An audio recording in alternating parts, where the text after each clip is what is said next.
నమస్తే, welcome to non stop 90. తెలంగాణలో కొత్త రాజకీయ పార్టీ కవిత వ్యాఖ్యలపై నేతల ఫైర్. ట్రాక్టర్తో దుక్కి దున్నిన మంత్రి. శ్రీహరికోటకు విక్రమ్-1 రాకెట్. చంద్రబాబుకు అవార్డ్. ఏపీలో తొలి మహిళా సీజే. బెంగాల్లో ప్రచార హోర్. ఇస్లామాబాద్లో మళ్లీ చర్చలు. ఇలా బ్రేక్ లేకుండా 90 వార్తలు అందించే నాన్ స్టాప్ 90కి స్వాగతం. తెలంగాణలో మరో కొత్త రాజకీయ పార్టీ ఆవిర్భవించింది. కేసీఆర్ కుమార్తె కల్వకుంట్ల కవిత నూతన రాజకీయ పార్టీని ప్రకటించారు. తెలంగాణ రాష్ట్ర సేన టీఆర్ఎస్ గా నామకరణం చేశారు. మేడ్చల్ జిల్లా మునీరాబాద్ లో ఏర్పాటు చేసిన భారీ సభలో పార్టీ పేరును కవిత ప్రకటించారు. పసుపు నీలం రంగులో జెండాను ఆవిష్కరించారు. ఇందులో తెలంగాణ మ్యాప్ ను పెట్టారు. విద్య, వైద్యం, ఉపాధి, రైతులు, సామాజిక న్యాయం వంటి 5 సూత్రాలను తెరపైకి తెచ్చారు. రానున్న అన్ని ఎలక్షన్స్ లో తెలంగాణ రాష్ట్ర సేన పోటీ చేయనుంది.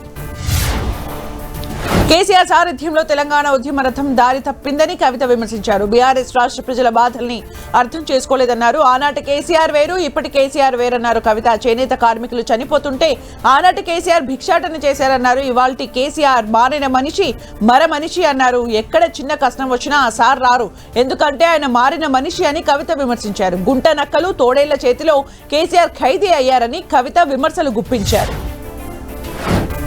గత పాలనలో తెలంగాణ అంతా నిఘా నీడలో బతికిందని కవిత అన్నారు. ఫోన్లు ఎక్కడ వింటున్నారోననే భయం, వ్యక్తిగత స్వేచ్ఛ లేదన్నారు. మనం అనుకున్న తెలంగాణ రాలేదనేది ముమ్మాటికి వాస్తవం అన్నారు కవిత. ఆనాడు పరిపాలించిన కుటుంబంలో తాను కూడా ఒక భాగమని, అందుకే కొన్ని విషయాల్లో సిగ్గుపడుతున్నానని అన్నారు. ఇందుకు తెలంగాణ ప్రజల్ని క్షమించాలని కోరుతున్నా అన్నారు. క్షమాపణ చెబితే సరిపోదని, సామాజిక తెలంగాణ కోసం కష్టపడి పనిచేస్తామన్నారు. అమ్మతనంతో పాలన చేస్తేనే బిడ్డల కష్టం తెలుస్తుందని కవిత అన్నారు. బీజేపీకి తెలంగాణ రాష్ట్రం ఏర్పాటే ఇష్టం లేదని కవిత అన్నారు. తల్లిని చంపారు, పిల్లను బతికించారని ఒకరు అన్నారని, భారత్ పాక్ విడదీసినట్లు తెలుగు రాష్ట్రాన్ని విభజించారని మరో ఎంపీ చెప్పారని కవిత అన్నారు. బీజేపీ నేతలు అవహేళనగా మాట్లాడినా బీజేపీ ఎంపీలు ప్రతిఘటించలేదన్నారు. తెలంగాణ నుంచి 7 మండలాలు లాక్కుంటే బీజేపీ ఎంపీలు మాట్లాడారని, విభజన హామీలు నెరవేర్చకపోతే నోరెత్తరని కవిత సెటైర్లు వేశారు. బీజేపీ నేతలకు చేతనైతే ఏపీలో కలిపిన 5 గ్రామాలను వెనక్కి వచ్చేలా ప్రయత్నించాలని కవిత సవాల్ విసిరారు. కవిత కొత్త పార్టీపై సెటైర్లు వేశారు. బీజేపీ తెలంగాణ రాష్ట్ర అధ్యక్షుడు రామచంద్రరావు గతంలో టీఆర్ఎస్ బీఆర్ఎస్ గా మారిందని, ఇప్పుడు మళ్లీ టీఆర్ఎస్ వచ్చిందని ఎద్దేవా చేశారు. టీఆర్ఎస్ తెలంగాణను దోచుకుందన్నారు. త్వరలోనే బీజేపీ అధికారంలోకి వస్తుందని ధీమా వ్యక్తం చేశారు. కొత్త పార్టీ పెట్టిన కవితపై Nizamabad BJP MP Dharmapuri Arvind hot comment చేశారు. ఇప్పటి వరకు తెలంగాణలో పిట్టెల దొర క్యారెక్టర్ ను చూస్తే ఇక నుంచి పిట్టెల దొరసాని పాత్ర చూడబోతున్నామన్నారు. కవిత పార్టీ గురించి పెద్దగా మాట్లాడాల్సిన పని లేదన్నారు. బీఆర్ఎస్ నుంచి బయటకు వచ్చాక ఇప్పుడు కేసీఆర్ కవితకు రోబోలా కలబడుతున్నారా అని అరవింద్ ప్రశ్నించారు. కవితకి కౌంటర్ ఇచ్చారు టీపీసీసీ చీఫ్ మహేష్ కుమార్ గౌడ్. గత 10 ఏళ్లు బీఆర్ఎస్ పాలన ఉందని, బీఆర్ఎస్ దోపిడీలో కవిత భాగస్వామ్యం కూడా ఉందని మహేష్ గౌడ్ విమర్శించారు. దోపిడీపై కవిత వివరణ ఇవ్వలేదన్నారు. ప్రజా సంక్షేమ పాలన అందిస్తున్న రేవంత్ రెడ్డిని విమర్శించడం సరికాదన్నారు. గ్రామ స్థాయి నుంచి పట్టణ స్థాయి వరకు ప్రజలంతా సంతృప్తిగా ఉన్నారన్నారు. కేసీఆర్ చుట్టూ గుంటనక్కలు ఉన్నాయో, పందికొక్కులున్నాయో 10 ఏళ్లలో కవితకు తెలీదా అని మహేష్ కుమార్ గౌడ్ ప్రశ్నించారు. కేసీఆర్ పై కవిత చేసిన వ్యాఖ్యలకు మాజీ మంత్రి శ్రీనివాస్ గౌడ్ కౌంటర్ ఇచ్చారు. కేసీఆర్ ను విమర్శిస్తే హైప్ వస్తుందని కవిత అనుకుంటున్నారని విమర్శించారు. కవిత కూడా కేసీఆర్ మహావృక్షం నుంచి వచ్చిన మొక్కే అని గుర్తు చేసుకోవాలన్నారు. తెలంగాణను అభివృద్ధి పథంలో నడిపించిన కేసీఆర్ గురించి ఇష్టం వచ్చినట్టు మాట్లాడటం సరికాదన్నారు. ప్రజలకు తన పార్టీ ఏం చేస్తుందో ముందు కవిత చెప్పాలన్నారు. జాగృతి అధ్యక్షురాలు కవిత కొత్త పార్టీపై స్పందించారు. ఎమ్మెల్సీ కోదండరాం కవిత పార్టీలో కొత్త సిద్ధాంతాలేమీ కనిపించలేదన్నారు. పార్టీ పెట్టే ముందు గత టీఆర్ఎస్ పార్టీ పతనానికి కారణాలు కవిత చెప్పాల్సిన అవసరం ఉందన్నారు. తన తండ్రి కేసీఆర్ ను విమర్శించడానికి కారణాలను ప్రజలకు వివరించాల్సిన బాధ్యత కవితపై ఉందన్నారు. హైదరాబాద్ స్కై రూట్ ఏరోస్పేస్ వేదికగా దేశపు తొలి ప్రైవేట్ ఆర్బిటర్ రాకెట్ విక్రమ్-1 ప్రయాణం మొదలు కానుంది. ఇందులో భాగంగా మ్యాక్స్ క్యూ కాంప్లెక్స్ లో ఏర్పాటు చేసిన ప్రత్యేక కార్యక్రమానికి సీఎం రేవంత్ రెడ్డి, మంత్రి శ్రీధర్ బాబు, పలువురు అధికారులు హాజరయ్యారు. శ్రీహరికోటకు పంపనున్న రాకెట్ విక్రమ్-1 ను సీఎం జెండా ఊపి ప్రారంభించారు. మంత్రి వివేక్ మెదక్ జిల్లా పర్యటనలో రసాభాస చోటు చేసుకుంది. నర్సాపూర్లో మంత్రి వివేక్, స్థానిక ఎమ్మెల్యే సునీత లక్ష్మారెడ్డి మధ్య డైలాగ్ వార్ నడిచింది. గత బీఆర్ఎస్ హయాంలో ఎలాంటి అభివృద్ధి కార్యక్రమాలు జరగలేదని మంత్రి వివేక్ అనడంతో దీనిపై బీఆర్ఎస్ ఎమ్మెల్యే సునీత లక్ష్మారెడ్డితో పాటు బీఆర్ఎస్ నాయకులు ఆందోళనకు దిగారు. మహిళలకు ఇచ్చిన హామీల సంగతి ఏంటని మంత్రిని నిలదీశారు. కాంగ్రెస్ బీఆర్ఎస్ శ్రేణులు పోటాపోటీగా నినాదాలు చేయడంతో ఉద్రిక్తత నెలకొంది. గవర్నర్ కోటాలో ఎమ్మెల్సీగా అజారుద్దీన్ కోదండరాంను నియమించడానికి లైన్ క్లియర్ అయింది. వీరి అభ్యర్థిత్వాల ఫైల్పై గవర్నర్ శివప్రతాప్ శుక్లా సంతకం చేశారు. దీంతో త్వరలోనే గెజెట్ నోటిఫికేషన్ వెలువడనుంది. గవర్నర్ కోట ఎమ్మెల్సీలపై 3 ఏళ్లుగా వివాదం కొనసాగుతోంది. ఈ నెల 30లోగా ఎమ్మెల్సీ కాకపోతే అజారుద్దీన్ మంత్రి పదవి కోల్పోయే అవకాశం ఉన్న నేపథ్యంలో ఈ నిర్ణయం వెలువడింది. ఇటీవల ఈ అంశంపై సీఎం రేవంత్ రెడ్డి గవర్నర్ను కూడా కలిశారు. రాష్ట్ర మంత్రి జూపల్లి కృష్ణారావు పొలం బాట పట్టారు. ఖరీఫ్ సీజన్ ముంగిట కొల్లాపూర్లోని తన సొంత వ్యవసాయ క్షేత్రంలో రైతు అవతారం ఎత్తారు. స్వయంగా ట్రాక్టర్ను నడుపుతూ పొలాన్ని దున్ని విత్తనాలు వేసేందుకు నేలను సిద్ధం చేశారు. రైతుల కష్టాలు తనకు తెలుసని, రైతు దేశానికి వెన్నెముక అని మంత్రి అన్నారు. రాష్ట్రంలో వ్యవసాయాన్ని లాభసాటిగా మార్చి రైతులు రాజును చేయడమే లక్ష్యంగా ముందుకెళ్తున్నామని చెప్పారు. ప్రజల వద్దకే పరిపాలన అందించాలనే ఉద్దేశంతో ప్రజా దర్బార్ కార్యక్రమం చేపట్టామన్నారు మంత్రి పొంగులేటి శ్రీనివాసరెడ్డి. ప్రజల నుంచి నేరుగా వినతులు స్వీకరించిన ఆయన ఇందిరమ్మ ఇళ్లు, భూభారతి సమస్యలే ఎక్కువగా తమ దృష్టికి వచ్చాయన్నారు. వీలైనంత వరకు వెంటనే సమస్యలు పరిష్కారం చేస్తున్నట్టు తెలిపారు. ఖమ్మం జిల్లా పాలేరు నియోజకవర్గంలో చేపట్టిన ప్రజా దర్బార్ను సీఎం దృష్టికి తీసుకెళ్తామన్నారు మంత్రి పొంగులేటి. రాజన్న సిరిసిల్ల జిల్లా తంగళపల్లి మండలం బద్దెనపల్లిలో బీఆర్ఎస్ వర్కింగ్ ప్రెసిడెంట్ కేటీఆర్ పర్యటించారు. వడ్ల కొనుగోలు కేంద్రాన్ని సందర్శించిన కేటీఆర్ ప్రభుత్వ తీరుపై మండిపడ్డారు. కాంగ్రెస్ ప్రభుత్వం ఈ రోజు వరకు ఒక్క గింజ కొన్న పాపాన పోలేదన్నారు. ప్రభుత్వం వడ్లు కొంటే మద్దతు ధరతో పాటు బోనస్ చెల్లించాల్సి వస్తుందని, అందుకే ప్రభుత్వం జాప్యం చేస్తోందని కేటీఆర్ ఆరోపించారు. వెంటనే వడ్లు కొనుగోలు జరపాలని కేటీఆర్ డిమాండ్ చేశారు. ప్రధాని నరేంద్ర మోదీ తెలంగాణ పర్యటన ఖరారైంది. మే 9న ఆయన రాష్ట్రానికి రానున్నారు. పలు అభివృద్ధి కార్యక్రమాల్లో ప్రధాని పాల్గొనున్నారు. ఈ నేపథ్యంలో హైదరాబాద్లోని పరేడ్ గ్రౌండ్స్ లో భారీ బహిరంగ సభకు బీజేపీ ఏర్పాట్లు చేస్తోంది. మూడోసారి ప్రధాని అయిన తర్వాత మోదీ తెలంగాణకు రావడం ఇదే తొలిసారి. సీఎం రేవంత్ రెడ్డిని సీనియర్ ఐపీఎస్ అధికారులు మర్యాదపూర్వకంగా కలిశారు. డీజీపీ ర్యాంక్ ప్రమోషన్ పొందిన సీనియర్ ఐపీఎస్ అధికారులు బీబీ శ్రీనివాసరావు, స్వాతి లక్రా, మహేష్ భగవత్, చారు సిన్హా, అనిల్ కుమార్ సజ్జనా సీఎంను కలిసిన వారిలో ఉన్నారు. హైదరాబాద్ మెట్రో రైల్ విషయంలో తెలంగాణ ప్రభుత్వం కీలక నిర్ణయం తీసుకుంది. మే 1 నుంచి హైదరాబాద్ మెట్రో రైల్ ప్రభుత్వం నిర్వహణలోకి రానుంది. ఈ క్రమంలో మెట్రో రైల్ నిర్వహణకు సీఎస్ రామకృష్ణారావు చైర్మన్ గా కమిటీని ఏర్పాటు చేసింది. హెచ్ఎంఆర్ఎల్ నిర్వహణకు అధికారులతో డైరెక్టర్స్ బోర్డు ఏర్పాటు చేసింది.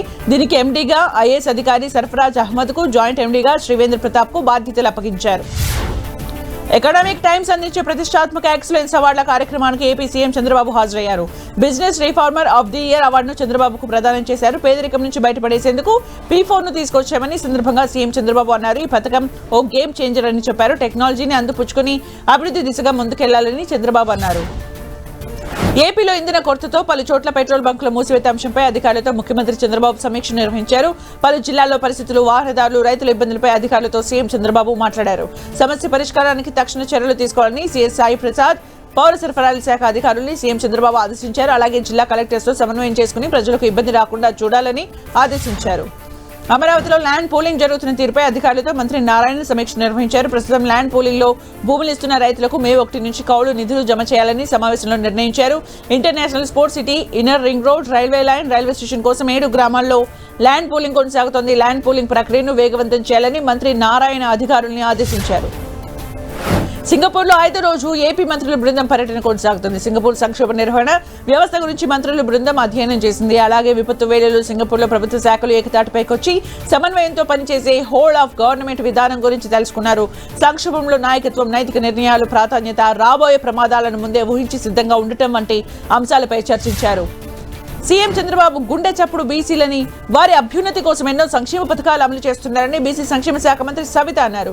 బీసీ రక్షణ చట్టానికి తుది రూపిస్తున్నామని మంత్రి చెప్పారు. స్థానిక సంస్థల్లో బీసీలకు 34% రిజర్వేషన్ల కల్పనకు డెడికేటెడ్ కమిటీ ఏర్పాటు చేశామన్నారు.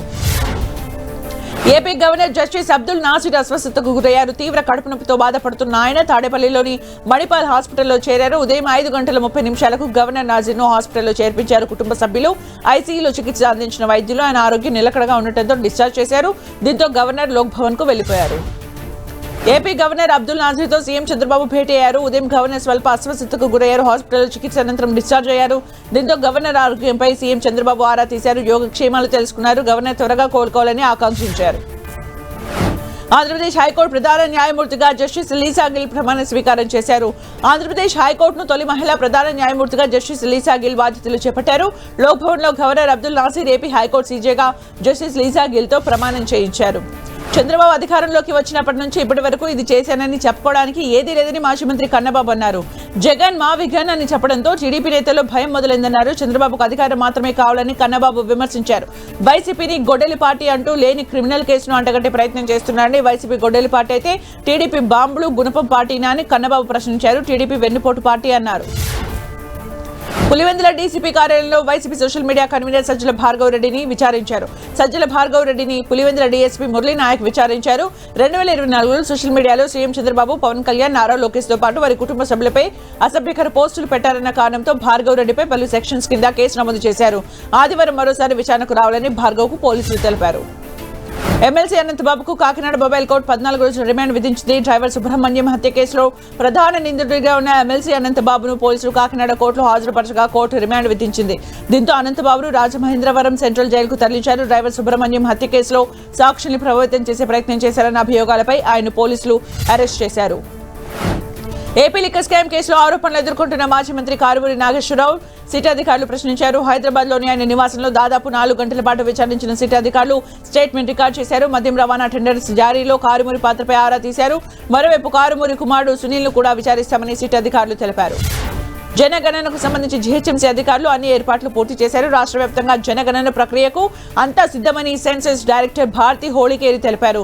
జనగణనలో భాగంగా ఆదివారం నుంచి మే 10 వరకు సెల్ఫ్ ఎన్యుమరేషన్ ప్రక్రియ ప్రారంభమవుతుందని ప్రజలు సహకరించాలని ఆమె కోరారు. మొదటిసారి డిజిటల్ విధానంతో సెల్ఫ్ ఎన్యుమరేషన్ జరుగుతోందని జీహెచ్ఎంసీ కమిషనర్ కర్నర్ తెలిపారు. ఈ ప్రక్రియలో దాదాపు 33 ప్రశ్నలకు సమాధానం చెప్పాల్సి ఉంటుందన్నారు.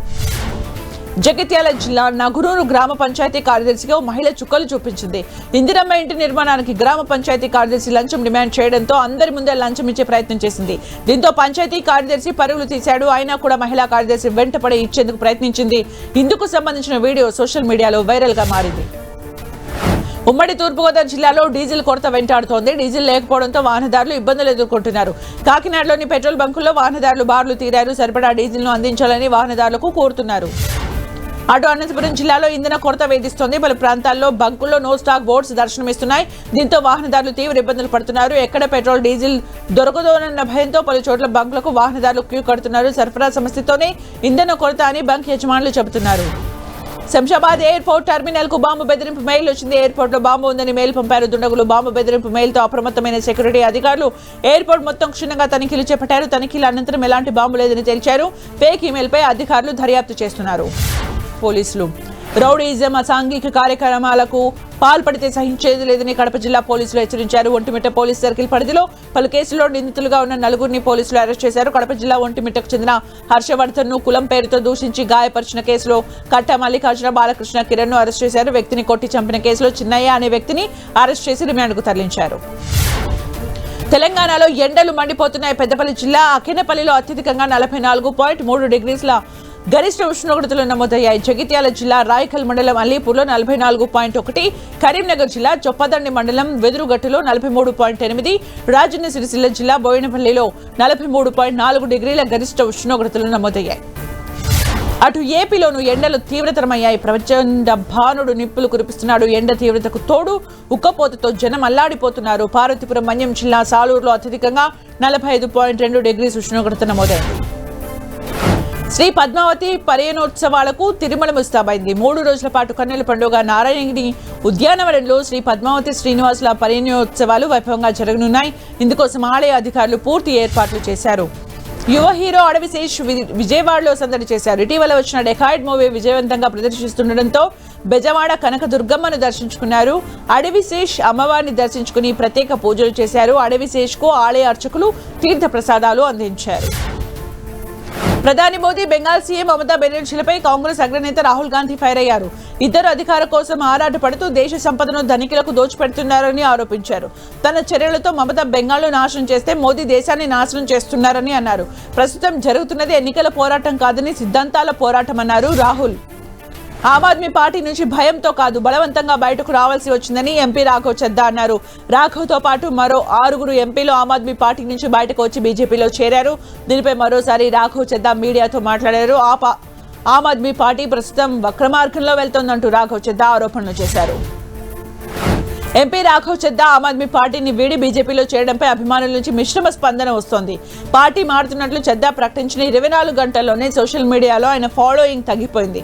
చెద్దాకు ఇన్స్టాలో 14.6 మిలియన్స్ ఫాలోవర్స్ ఉండగా ఒక్కో రోజులోనే ఆ సంఖ్య 13.5 మిలియన్స్ కు తగ్గింది. ఏడాది క్రితం కేజ్రీవాల్ ఎంతో విశ్వాసంతో తన ఇంటికి ఆహ్వానించిన అశోక్ మిత్తల్ ఇప్పుడు మాజీ సీఎం తన బంగ్లా నుంచి వెళ్లిపోయిన కొన్ని గంటల్లోనే ఆప్కు రాజీనామా చేయడం రాజకీయంగా దుమారం రేపింది. ఢిల్లీ మద్యం కేసులో కేజ్రీవాల్ బెయిల్పై విడుదలైన తర్వాత ముఖ్యమంత్రి పదవికి రాజీనామా చేశారు. అప్పుడు సీఎం నివాసం నుంచి బయటకు వచ్చిన కేజ్రీవాల్ ను మిత్తల్ తన అధికారిక నివాసంలోకి ఆహ్వానించారు. ఆ పార్టీకి చెందిన 7 ఎంపీలు బీజేపీలో చేరడంపై సామాజిక కార్యకర్త అన్నా హజారే స్పందించారు. ఒక పార్టీని విడిచి మరో పార్టీలో చేరడం సరికాదన్నారు. స్వార్థ ప్రయోజనాల కోసం రాజకీయ పార్టీలు మారడం సరైన పద్ధతి కాదన్నారు. దీని గురించి మన రాజ్యాంగంలో ప్రస్తావించలేదన్నారు అన్నా హజారే. ఢిల్లీ మాజీ సీఎం అరవింద్ కేజ్రీవాల్ పై Delhi deputy CM Parvesh Verma hot comment చేశారు. కేజ్రీవాల్ ఢిల్లీ రెహమాన్ డెకాయిట్ అంటూ విమర్శించారు. ఆయన 2వ శీష్ మహల్ నిర్మించుకున్నారంటూ ఆరోపించారు. గతంలో కేజ్రీవాల్ సీఎంగా ఉన్నప్పుడు తన అధికారిక నివాసాన్ని ప్రజల సొమ్ముతో లగ్జరీ ఇంటిగా మార్చినట్లు ఆరోపణలు రావడంతో పర్వేష్ వర్మ ఈ కామెంట్స్ చేశారు. పశ్చిమ బెంగాల్లో ప్రజలు మార్పు కోరుకుంటున్నారన్నారు బీజేపీ జాతీయ అధ్యక్షుడు నితిన్ నబీన్. బారానగర్ నియోజకవర్గంలో ఆయన ఎన్నికల ప్రచారం నిర్వహించారు. పశ్చిమ బెంగాల్ వారసత్వాన్ని, సంస్కృతిని కాపాడే శక్తి కేవలం బీజేపీకే ఉందన్నారు నితిన్ నబీన్. పశ్చిమ బెంగాల్లోని టీఎంసీ ప్రభుత్వంపై అస్సాం సీఎం హిమంత బిశ్వ శర్మ విమర్శలు గుప్పించారు. బీఎస్ఎఫ్ కు భూమి కేటాయించకూడదనే టీఎంసీ ప్రభుత్వ ప్రయత్నం ఓ రాజకీయ ప్రయోజనం అన్నారు. ఓటు బ్యాంక్ రాజకీయ లబ్ధి పొందేందుకు టీఎంసీ ప్రభుత్వం ఇలాంటి చర్యలకు పాల్పడుతోందని హిమంత బిశ్వ శర్మ విమర్శించారు. పశ్చిమ బెంగాల్లో ఈడీ సోదాలు చేపట్టింది. రేషన్ కుంభకోణం కేసులో ఈడీ అధికారులు ఈ సోదాలు చేపట్టినట్లు చెప్పారు. ఇందులో భాగంగా బెంగాల్లోని 7 ప్రాంతాల్లో అధికారులు ఏకకాలంలో తనిఖీలు చేపట్టారు. ఎండలు మండిపోతుండటంతో ఢిల్లీ ప్రభుత్వం కీలక నిర్ణయం తీసుకుంది. స్కూల్స్ లో వాటర్ బ్రేక్ సర్క్యులర్ జారీ చేసింది. ఢిల్లీలోని స్కూల్స్ లో ప్రతి 45 నుంచి 60 నిమిషాలకు ఒకసారి ప్రత్యేకంగా వాటర్ బెల్ మోగించనున్నారు. బెల్ మోగిన ప్రతిసారి విద్యార్థులందరూ తప్పకుండా నీళ్లు తాగాలని సర్క్యులర్ లో పేర్కొన్నారు. దేశవ్యాప్తంగా ఎండలు మండిపోతున్నాయి. ఈ క్రమంలో ఉత్తరప్రదేశ్ విద్యుత్ శాఖ అధికారులు వినూత్న ఆలోచనలు చేపట్టారు. తీవ్రమైన ఎండల్లో పవర్ ట్రాన్స్ఫార్మర్లను అధిక వేడి నుంచి కాపాడేందుకు కూలర్స్ ను ఏర్పాటు చేశారు. సబ్స్టేషన్ లో వీటిని అమర్చారు. ఏ స్టార్టప్ సంస్థ ఆంథ్రోపిక్ లో గూగుల్ భారీ పెట్టుబడులు పెట్టనుంది. ఈ టెక్ దిగ్గజం $40 బిలియన్ మేర పెట్టుబడి పెట్టేందుకు ప్రణాళికలు రచిస్తున్నట్లు ఆంథ్రోపిక్ అధికారికంగా ప్రకటించింది. ఒప్పందం ప్రకారం తొలుత $10 బిలియన్ ను ఆంథ్రోపిక్ లోకి గూగుల్ మళ్లించనుంది. మిగతా $30 బిలియన్ ఇన్వెస్ట్మెంట్ పనితీరుపై ఆధారపడి ఉంటుంది. స్నాప్ చాట్ కు పోటీగా ఇన్స్టాగ్రామ్ కొత్త యాప్ ను తీసుకొచ్చింది. ఇన్స్టాంట్స్ పేరుతో క్విక్ ఫోటో షేరింగ్ యాప్ ను విడుదల చేసింది. ప్రస్తుతం స్పెయిన్, ఇటలీలోని ఆండ్రాయిడ్, iOS యూజర్స్ కి యాప్ అందుబాటులోకి వచ్చింది. త్వరలోనే మిగతా దేశాల్లోనూ తీసుకురానుంది కంపెనీ. ఐపీఎల్ లో సంచలనం నమోదైంది. లీగ్ చరిత్రలోనే అత్యధిక టార్గెట్ ను పంజాబ్ కింగ్స్ ఛేదించింది. ఢిల్లీ క్యాపిటల్స్ విధించిన 265 పరుగుల లక్ష్యాన్ని కేవలం 18.5 ఓవర్స్లోనే ఛేదించి రికార్డు సృష్టించింది. పంజాబ్ ఓపెనర్ ఫరబ్ సిమ్రన్ సింగ్ 4లు 6లతో చెలరేగాడు. ఇటు కెప్టెన్ శ్రేయస్ అయ్యర్ కూడా రెచ్చిపోయి ఆడటంతో అంత పెద్ద భారీ లక్ష్యాన్ని పంజాబ్ ఛేదించింది. అంతకుముందు బ్యాటింగ్ చెప్పిన ఢిల్లీ క్యాపిటల్స్ పరుగుల వరద పారించింది. కేఎల్ రాహుల్ సూపర్ సెంచరీతో దుమ్ములేపాడు. దీంతో 20 ఓవర్స్లోనే ఢిల్లీ క్యాపిటల్స్ 264 పరుగులు చేసింది. మరో బ్యాటర్ నితీష్ రాణా తృతిలో సెంచరీ మిస్ చేసుకున్నాడు. 44 బంతుల్లో 91 పరుగులు చేసి అవుట్ అయ్యాడు. That's all for now. Keep watching 10 TV.